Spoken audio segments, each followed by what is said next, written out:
امریکہ اور ایران کا ایک ہی ٹیبل پر بیٹھنا اس کو سب سے بڑی فتح قرار دے رہے ہیں۔ بین الاقوامی سفارتی حلقوں میں نئی پیش رفت سامنے آ رہی ہے۔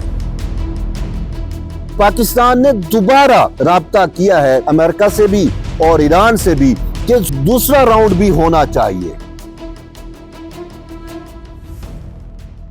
پاکستان کی ثالثی میں امریکہ اور ایران کے درمیان ہونے والے مذاکرات سے متعلق بین الاقوامی سفارتی حلقوں میں نئی پیش رفت سامنے آ رہی ہے۔ اگرچہ اسلام آباد ڈائیلاگ اپنے حتمی مرحلے تک تو نہیں پہنچ سکے، یعنی کہ نتیجہ خیز تو ثابت نہیں ہو سکے، لیکن سفارتی حلقے امریکہ اور ایران کا ایک ہی ٹیبل پر بیٹھنا اس کو سب سے بڑی فتح قرار دے رہے ہیں، سب سے بڑی ڈپلومیٹک کامیابی بھی قرار دی جا رہی ہے۔ اور یہ جو تاثر دیا جا رہا ہے کہ مذاکرات ناکام ہو گئے، بیسیکلی یہ تاثر نہیں ہے۔ ہاں، مذاکرات نتیجہ خیز ثابت نہیں ہوئے، لیکن اس حوالے سے سب سے اہم چیز یہ ہے کہ تاریخ کے اندر پہلی دفعہ 50 سالہ تاریخ میں امریکہ اور ایران کی جو آپس میں دشمنی ہے، جو آپس میں کشیدگی ہے، جو آپس میں رائیولری ہے، اس میں پہلی دفعہ دونوں فریقین پاکستان کی میزبانی میں، پاکستان کی مؤثر ثالثی کی وجہ سے ایک جگہ پر بیٹھے اور آپس کے معاملات کو طے کرنے کی، سالو کرنے کی حت المقدور کوشش کی۔ اور یہ کہنا بھی درست ہے کہ آلموسٹ 70 سے 80% معاملات تو حل ہو چکے ہیں، صرف اعتماد کی کمی ہے۔ اور وہ اعتماد تو ہمیشہ وقت کے ساتھ آتا ہے نا، جب ٹیبل ٹاکس پہ بیٹھتے ہیں تو اس کے بعد اعتماد جیتا جاتا ہے نا۔ ایک دم جب 50 سالہ دشمنی ہے، 50 سال کی ایک دوسرے کے خلاف جو ہے وہ رائیولری ہے، تو محض 24 گھنٹوں میں یا محض 31 گھنٹوں میں تو یہ سب معاملات حل نہیں ہو جاتے۔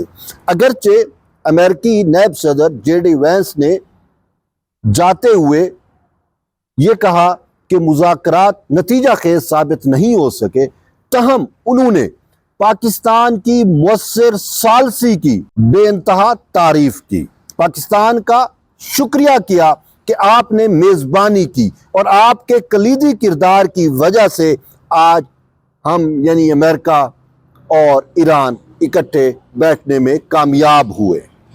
یہ بیسیکلی پاکستان کی جیت ہے۔ اس خطے کے اندر پاکستان وہ واحد ملک ہے جس نے دونوں ممالک کو اکٹھے بٹھایا۔ امریکہ اور ایران ایک دوسرے پر تو متفق نہیں ہیں، لیکن پاکستان کی جیت یہ ہے کہ دونوں پاکستان پر متفق ہوئے ہیں۔ یہ ہے پاکستان کی جیت۔ اور اس حوالے سے سب سے اہم چیز یہ ہے کہ یہ پاکستان کی سفارتی کاوشوں کی بدولت یہ غیر معمولی پذیرائی نہ صرف پاکستان کو ملی، بلکہ پاکستان پوری دنیا کی نگاہوں کا محور و مرکز بنا رہا۔ پاکستان کی انتہائی متوازن فارن پالیسی، دانش مندانہ حکمت عملی اور فعال سفارتکاری کی بدولت دو دشمن ایک ہی جگہ پر، ایک ہی کمرے میں، ایک ہی ٹیبل پر بیٹھے۔ یہ بہت بڑا سفارتی، بہت بڑی پاکستان کی کامیابی ہے۔ اور ورلڈ وائڈ بھی جو ہے دنیا کو اگر دیکھ لیں تو وہ پاکستان کی اس کامیابی پر جو ہے وہ انتہائی خوش ہے، کیونکہ یہ جو امریکہ اور ایران کی جنگ ہے، اس جنگ نے نہ صرف اس خطے کو بلکہ دنیا کے ہر ایک عام شہری کو متاثر کیا۔ اسٹریٹ آف ہرمز کی بندش کی وجہ سے پوری دنیا کے عام شہری، مہنگائی بڑھی، انرجی کا فلو رکا، تو اسی وجہ سے پوری دنیا نیک تمنائیں لیے بیٹھی ہے پاکستان کے لیے کہ پاکستان کی یہ ثالثی کامیاب ہو۔ اگرچہ یہ جو پہلا راؤنڈ ہوا اس میں وہ نتیجہ تو نہیں نکل سکا، وہ امیدیں، وہ حسرتیں وہ کامیاب نہیں ہو سکیں جو ہم آپ پوری دنیا پاکستان سے جوڑ کے بیٹھی ہوئی تھی۔ لیکن اب خبر یہ بھی آ رہی ہے کہ پاکستان نے دوبارہ رابطہ کیا ہے امریکہ سے بھی اور ایران سے بھی کہ دوسرا راؤنڈ بھی ہونا چاہیے، تاکہ جنگ و جدل اس معاملے کا حل نہیں ہے۔ اس معاملے کا حل امن کے ذریعے مذاکرات سے ہی ممکن ہے۔ مذاکرات ہوں گے تو امن پھیلے گا۔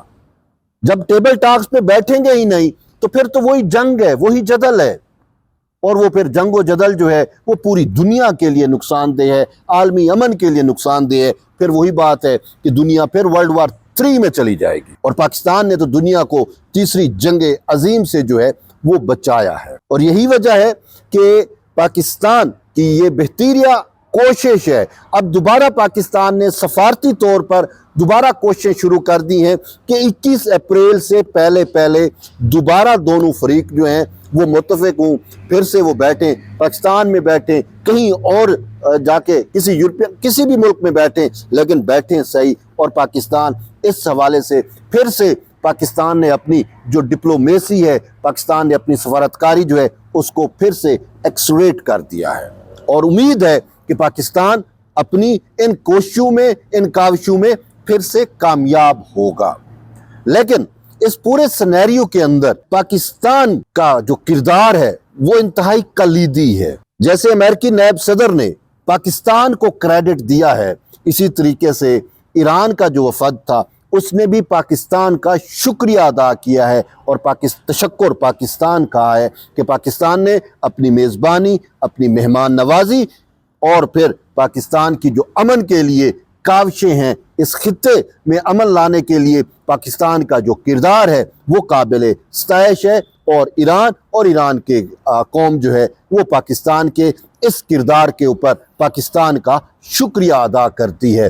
تو یوں جو ہے سب سے اہم ڈیولپمنٹ یہی ہے کہ دونوں فریقین پاکستان پر اتفاق کرتے ہیں، اور میں دیکھ رہا تھا کہ پریزیڈنٹ ٹرمپ نے یہاں تک کہا کہ پاکستان کی جو قیادت ہے، فیلڈ مارشل سید عاصم منیر، وزیر اعظم پاکستان، وزیر خارجہ پاکستان، ان سب کا شکریہ ادا کرتے ہوئے یہ بھی امید ظاہر کی ہے کہ پاکستان کی مؤثر ثالثی کی بدولت، انہوں نے کہا کہ میرے 3 جو ممبران ہیں جو وفد میں شامل ہیں، وہ ایرانی وفد کو سمجھنے میں ان کو جو ہے وہ کامیابی ملی ہے، اور ایرانی وفد کے ساتھ ان کی انڈرسٹینڈنگ جو ہے وہ بہتر ہوئی ہے۔ تو انہوں نے کہا کہ یہ اس کا کریڈٹ بھی پاکستان کو جو ہے وہ جاتا ہے۔ اسی طریقے سے یورپی یونین کو دیکھ لیں، یورپی یونین کمیشن کو میں دیکھ رہا تھا، اس نے پاکستان کو اپریشیٹ کیا، روس نے اپریشیٹ کیا، چین نے اپریشیٹ کیا۔ شاید ہی دنیا کا کوئی ایسا ملک ہو جس نے پاکستان کی اس بڑی سفارتی کامیابی کو جو ہے وہ سراہا نہ ہو۔ اگر آپ یہ دیکھیں کہ یوں سمجھیں کہ پاکستان نے جو ہے وہ ڈپلومیسی کا جو دھارا ہے وہ بھی تبدیل کر دیا ہے، اور امن کے لیے پاکستان کی کاوشیں جو ہیں اب وہ مسلمہ بن چکی ہیں۔ پوری دنیا پاکستان کے اس امن مشن کو جو ہے وہ سراہتی ہے۔